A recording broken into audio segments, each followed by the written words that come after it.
Free fall. आता 9th standard मध्ये आपण बघितलं असेल की फ्री फॉल म्हणजे काय असते. फ्री फॉल म्हणजे falling under the influence of only gravitational force. काय तर falling under the influence of only gravitational force. दुसरा कुठलाही फोर्सचा त्याच्यावरती इन्फ्लुएन्स झाला नाही पाहिजे, कुठलंही रेजिस्टन्स झालं नाही पाहिजे. आलं लक्षात.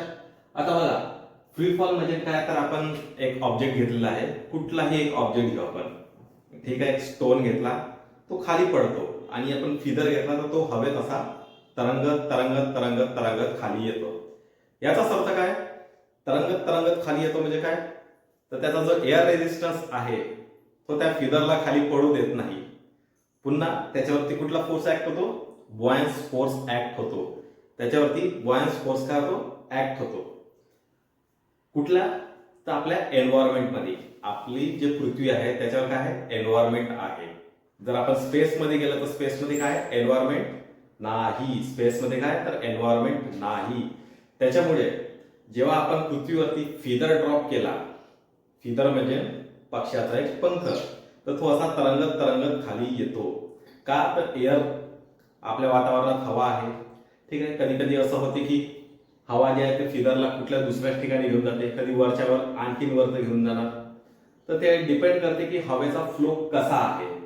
पण स्टोनला काय एअर रेजिस्ट करू शकत नाही तितकी. स्टोनला एअर तितकी रेजिस्ट करू शकत नाही.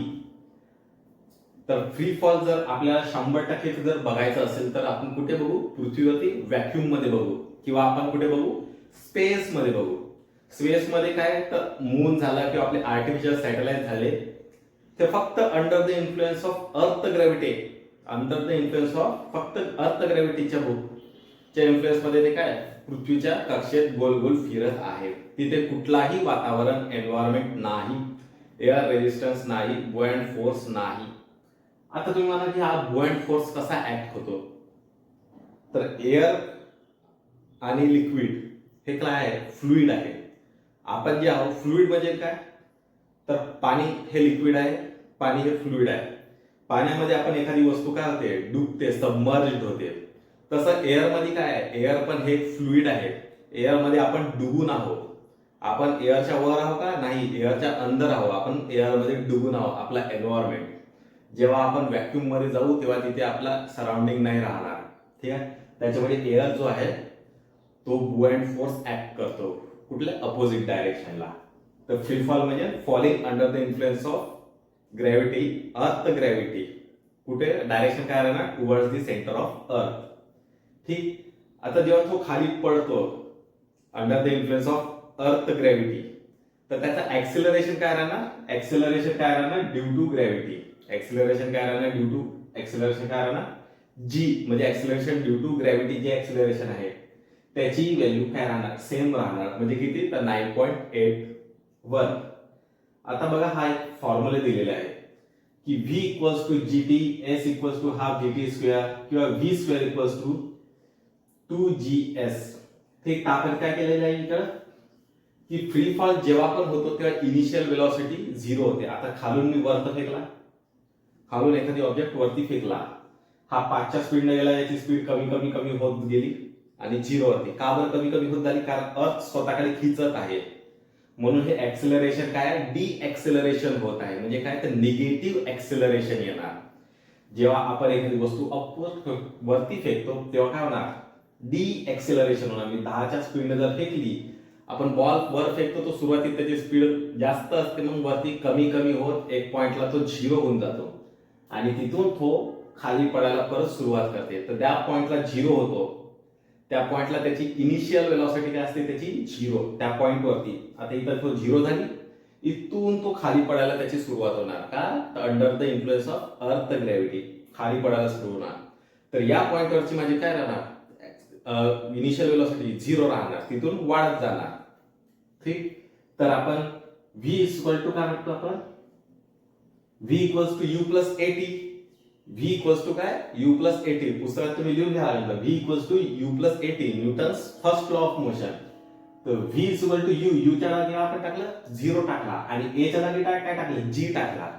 इथे प्रत्येक a रिप्लेस केलेला, कशामुळे रिप्लेस केलेला आहे, जी ने रिप्लेस केलेला आहे. आता एस इज इक्वल टू काय ut plus half A T square. S equal to U T. U आपला 0 आहे तर 0 multiplied by 2 0 plus half A T square. Half A च्या जागी आपण काय टाकलं जी. तसा v स्क्वेअर इक्वल्स टू काय u square plus 2as. Initial velocity 0, u ची व्हॅल्यू 0 म्हणून आपण काय घेतला फक्त 2gs घेतला. ठीक. त्याच्यानंतर आपला टॉपिक काय आहे दुसरा. अच्छा तर हे जे आहे डू यू नो हे तुम्ही एकदा वाचून घ्या. तुम्हाला पिसा गॅलिलिओ ते एक्सपेरिमेंट वगैरे दिलेले आहे म्हणजे त्यांनी कशा प्रकारे एक्सपेरिमेंट केलेला होता तर हे तुम्ही बघून घेता. आता आपण बघूया की याच्यावरती काही न्यूमरिकल आहे तर ते न्यूमरिकल आपण बघू. ठीक आहे. त्यासाठी आपण घेऊ बोर्डवरती घेऊ. तर आता आपण बघूया example 1 solved example page number 12 पुस्तक घेऊन बसा तुम्ही.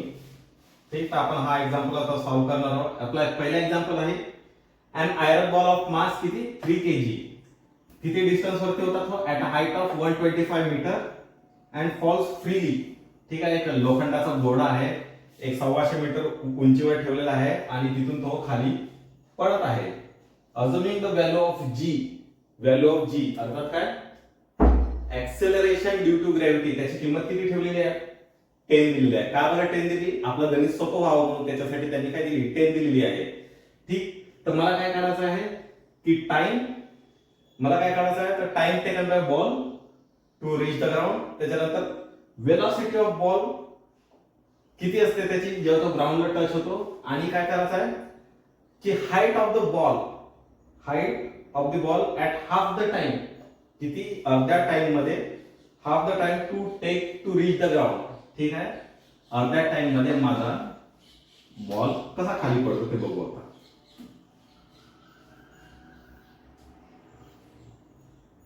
ठीक.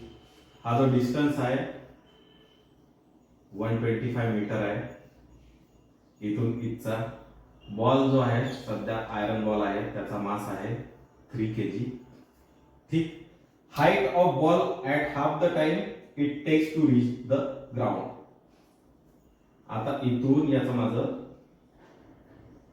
Height the ball at half the time it takes to reach the ground. आता समजा एक पेन बरोबर नाही का रे चालू नवीन पेन घेतला तरी हा बघा ओ माय गॉड हे तर फेवर केसरचे आहे. दुसरे पेन पण माझ्याकडे फेवर केसरचे असते. ठीक. तर हा जो आहे अर्ध्या टाइम नंतर इथून तर इथे हा किती डिस्टन्स आहे ते मला मोजायचं आहे. कारण प्रश्नामध्ये काय दिलेलं आहे की height of the ball at half the time it takes to reach the ground. इथून अर्ध्या टाइम मध्ये तो कितपर्यंत येते आणि तिथून त्याची हाईट किती राहणार म्हणजे ग्राउंड पासून तर त्याची हाईट किती राहणार तर ते आपल्याला बघायचं आहे. ठीक. तर सर्वात पहिले काय होतं की मला टाइम दिलेला आहे टाइम दिलेला नाही वेलोसिटी दिलेला नाही डिस्प्लेसमेंट दिलेला नाही. डिस्प्लेसमेंट काढायला तर सर्वात पहिले काय करू बघा माझ्याकडे काय दिलेलं आहे माझ्याकडे एस ची व्हॅल्यू दिलेली आहे माझ्याकडे जी ची व्हॅल्यू दिलेली आहे. एक्सपायर झालेले पेन दिले आहे. ठीक. तर आता मी काय करू डिस्टन्सचा उपयोग करणार आहे. कशाचा डिस्टन्सचा उपयोग करून काहीतरी काढू शकतो का बघा. नवीन असेल तर आपण काय करू तिन्ही फॉर्म्युले न्यूटन्स लॉचे लिहून टाकायचे. ओ माय गॉड मैं तो लूट गया रे भाई. चालेल ना ते.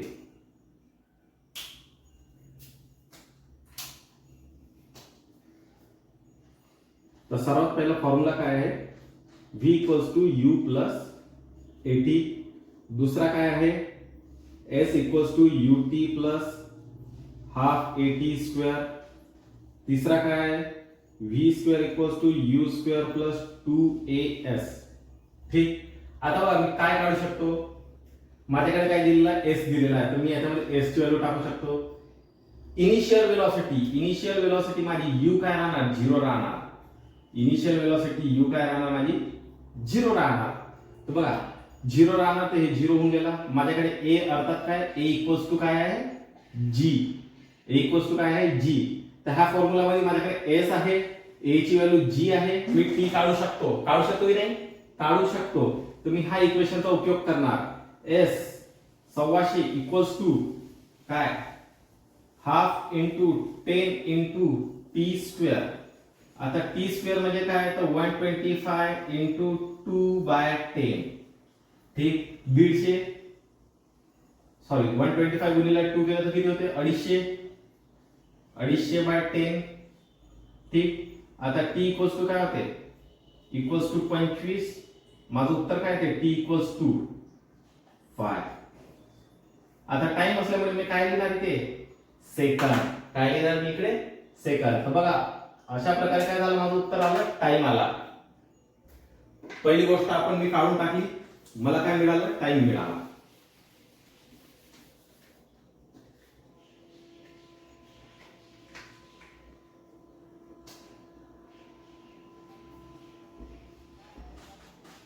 टी इक्वल्स टू 5 सेकंद. माझं पहिलं उत्तर काय आहे, पहिलं उत्तर आता माझं येऊन गेलं, टी इक्वल्स टू 5 सेकंद. आता टी आला माझ्याकडे, इनिशियल वेलोसिटी मी हे बी काढू शकतो, velocity of ball. Velocity of ball equals to velocity of ball v equals to u plus at. u काय, u प्लस at. u काय माझा 0 प्लस a किती आहे 10 इंटू टाइम काय आहे माझा 5, म्हणजे काय झालं 15 मीटर पर सेकंड. काय झाली माझी वेलोसिटी आली, काय आली माझी वेलोसिटी आली. आता हाफ टाइम वरती माझी हाईट मोजायची आहे, किती, हाफ टाइम वरती माझा हाईट मोजायची, हाफ ऑफ, आणि काय होतं प्रश्न तो, height of the ball at half the time it takes to reach the ground. ठीक आहे, आता अर्धा वेळामध्ये त्याची हाईट किती राहणार ते बघायचं आहे. इथून 125 मीटर आहे, तर पहिले आपण बघू की अर्ध्या मीटर वरती त्याची उंची किती येते. ठीक, आता मी टाइम किती घेतला, टाइम मी किती घ्यायचा आहे, अर्धा घ्यायचा आहे, म्हणजे काय तर 2.5 घेतला. आता 2.5 कुठून आला, 5 चा टाइम अर्धा केला. ठीक, आता मी याच्यावरून काय करू शकतो, हाईट काढायची आहे मला. हाईट कशा प्रकारे काढणार मी, s is equal to ut plus half at square. s equals to ut plus half at square. आता बघा u ची व्हॅल्यू काय आहे माझी 0 आहे, टाइम किती आहे 2.5, पण u 0 आहे तर 0 मल्टिप्लाइड बाय एनीथिंग काय होणार 0 होणार. Equals to half into a किती आहे 10 आहे, t चा स्क्वेअर म्हणजे काय तर 2.5 चा होल स्क्वेअर. तर किती उत्तर येणार 5 इंटू 2.5 चा होल स्क्वेअर म्हणजे किती होणार 6.25 होणार. 5 इंटू 6.25 म्हणजे 5 चा किती होते 30 होते 30.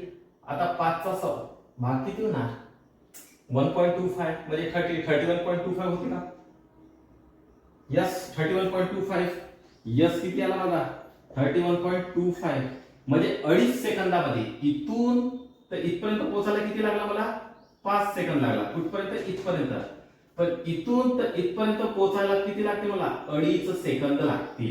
2.5 सेकंदामध्ये किती मीटर पोहोचला तो 31.25. किती पोहोचला 31.25 मीटर पोहोचला. किती पोहोचला तो 31.25 मीटर पोहोचला. आता इथून 2.5 सेकंद मध्ये इथपर्यंत त्यांनी 31.25 मीटर डिस्टन्स कव्हर केला. तर हा x किती आहे तर 125 मायनस 31.25. कारण प्रश्नात काय विचारला आहे त्यांनी फ्रॉम दी ग्राउंड प्रश्न विचारला आहे. काय विचारलंय फ्रॉम दी ग्राउंड, त्याच्यामुळे x इक्वल्स टू 125 मायनस 31.25. तर त्याचा आन्सर काय देणार 93.75 मीटर. तर हा झाला आपला पहिला शॉर्ट एक्झाम्पल. आलं लक्षात.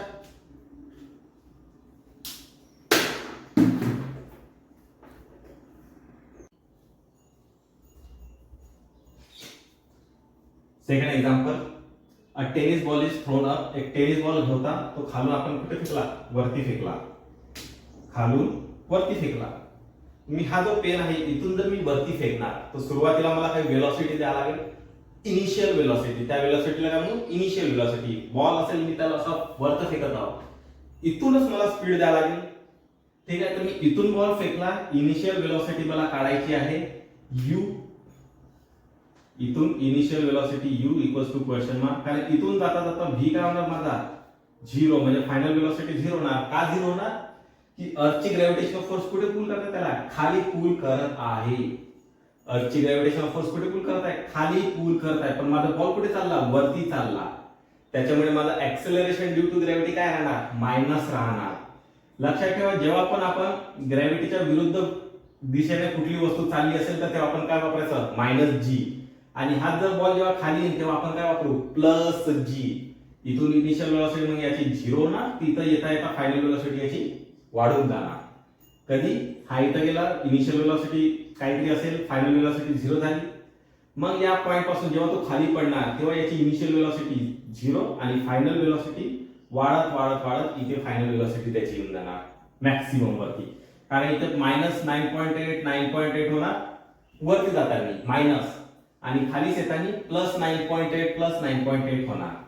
मला टाइम काढायचा आहे, इथून इथपर्यंत जायसाठी किती टाइम लागला, एक्सेलरेशन ड्यू टू ग्रॅव्हिटी मला काय दिलेली आहे 10. आता न्यूटन्स इक्वेशन ऑफ मोशन आपण बघितलं, त्याच्यावरून आपण बघू तिने इक्वेशन ऑफ मोशन लिहून टाकायचे. v equals to u plus at, s equals to ut plus half at square आणि v square equals to u square plus 2as. बघा माझ्याकडे काय आहे, s आहे, मला काय काढायचं आहे, u काढायचा आहे, टी माहित नाही मला. बघा आता जर मी हा तिसरा जर एक्झाम्पल बघितला, तिसरा equation Newton's equation of law of motion मधला तिसरा इक्वेशन जर बघितला तर माझ्याकडे काय आहे, एस ची व्हॅल्यू आहे, माझ्याकडे जी ची व्हॅल्यू आहे, इनिशियल वेलोसिटी मला काढायची आहे, फायनल वेलोसिटी माझी किती राहणार, 0 राहणार. तर मी हा थर्ड इक्वेशन ऑफ मोशन वापरणार. काय वापरणार, third equation of motion, v square equals to u square plus 2as. v ची व्हॅल्यू काय आहे, 0 equals to u square, u square ची व्हॅल्यू काढायची आहे plus 2 into acceleration due to gravity 10. पण इथे 10 नाही येणार, इथे -10 येणार. का बरं -10, की माझी इकडून वरती चालला येतो आणि ग्रॅव्हिटी कुठं पुल करतोय, टुवर्ड्स सेंटर ऑफ अर्थ. ते खाली पुल करत असते, पण माझा बॉल कुठे चालला, वरती चालला. म्हणून डायरेक्शन काय झाली, अपोजिट. बॉल वरती चालला, तो जर बॉल खाली आला असता तर बॉल पण खाली येत आहे आणि अर्थ पण त्याला खाली पुल करत आहे, म्हणजे काय तर प्लस आला असता. पण इथे काय, बॉल वरती चालला आणि अर्थ खाली पुल करत आहे, त्याच्यामुळे काय ना -10. s किती राहणार, 4.05. आता ही जी व्हॅल्यू आहे मायनस वाली आपण इकडे घेऊन जाऊ. ठीक, तर u स्क्वेअर इक्वल्स टू, हे मायनस इकडे गेलं, 2 इंटू 10 20 इंटू 4 किती होते 80, 0.5 मल्टिप्लाय केलं तर 81 होते. आणि u इक्वल्स टू काय, तर 9 मीटर. u इक्वल्स टू काय राहणार माझा मीटर पर सेकंद. काय u initial velocity 9 metre per सेकंद, म्हणजे इथे काय 9 च्या स्पीडने बॉल फेकत आहे, 9 मीटर पर सेकंद. आता मला काय काढायचं आहे, दुसरा टाइम काढायचा आहे. टाइम, आता टाइम कसा करू, माझ्याकडे u आहे, a आहे, टाइम बाकी आहे. टाइम काढायचा आहे, v मला माहित आहे. ठीक, तर मी काय करणार, टाइम काढणार. टाइम कसा काढू आता, v equals to u plus a t. Final velocity 0, u किती आहे 9 मायनस 9 इक्वल्स टू काय 10.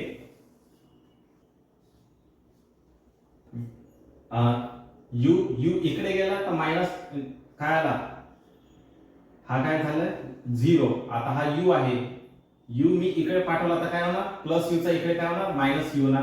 Minus u equals to a into T. Minus u च्या जागी मी काय टाकला, -9 टाकला, इक्वल्स टू काय a किती आहे, a इक्वल्स टू t, म्हणजे काय 10 आणि t किती येणार माझा 9/10 मायनस t इक्वल्स टू काय येणार, तर 0.9 सेकंद. ठीक, पुस्तकामध्ये एक वेगळा मेथड दिलेला आहे, त्यांनी हा इक्वेशन ऑफ मोशन वापरलेला आहे. आपण आता पण आपला टाइम काय गेला, निगेटिव्ह मध्ये गेला. पण टाइम निगेटिव्ह असतो का, नाही, टाइम निगेटिव्ह कधीही नसतो. म्हणून टाइमला आपण काय करणार, पॉझिटिव्ह मध्ये घेणार. भली इथं निगेटिव्ह साइन असली तरी माझा टाइम काय आहे, पॉझिटिव्ह. टाइम कधीच निगेटिव्ह असू शकत नाही. म्हणून मी काय केलं की टी इक्वल्स टू 0.9 सेकंद घेतलं. आता मला टोटल टाइम काढायचा आहे. इथून इथे जायला जर त्याला 0.9 सेकंद लागत असेल तर इथून पण इथपर्यंत यायला काय लागते 0.9 सेकंद.